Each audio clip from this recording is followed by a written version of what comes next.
जय हिंद फ्रेंड्स, स्वागत है पब्लिक मेट्रो पे। आज हम बात करेंगे महाराष्ट्र में हो रहे उत्तर भारतीयों पर जो हमले हो रहे हैं उस पर।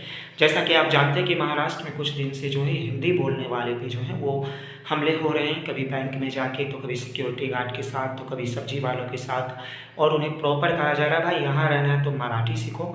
और अब तो नाम रख दिया गया कि भाई उत्तर भारत को अगर यहाँ रहना है, उत्तर भारत वाले को तो मराठी सीखना होगा, नहीं तो महाराष्ट्र छोड़ दो। इस तरीके से जो है वो वहाँ पे बातें हो रही हैं और हम सब जानते हैं किसके इशारे पे हो रहा है।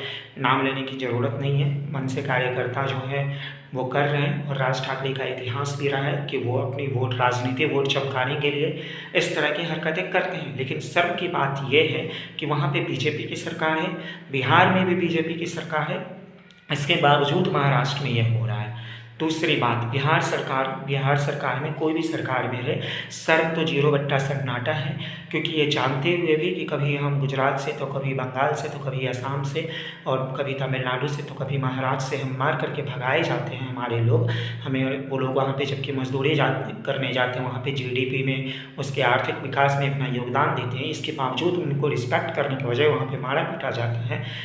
अपने यहाँ कैसे रोजगार का अवसर प्रदान कर सकें, उसकी कोई पॉलिसी नहीं है बिहार सरकार के पास, चाहे वो किसी भी पार्टी की सरकार हो।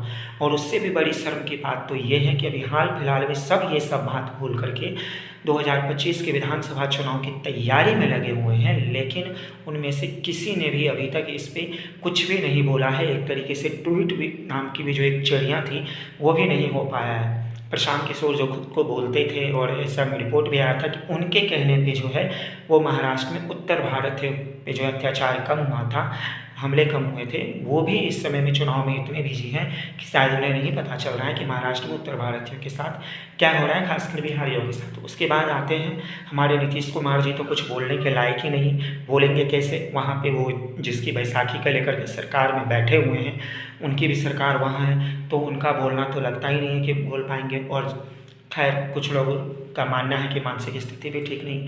तेजस्वी यादव भी, वो तो विपक्ष हैं यहाँ के बिहार के, उनको तो सरकार को इस मुद्दे पे घेरना चाहिए था, पूछना चाहिए था कि आखिर महाराष्ट्र में उत्तर भारत के साथ ऐसा क्यों हो रहा है, आखिर क्यों हिंदी बोलने वाले या यूपी बिहार वाले को आइडेंटिफाई करके ही हमला किया जा रहा है।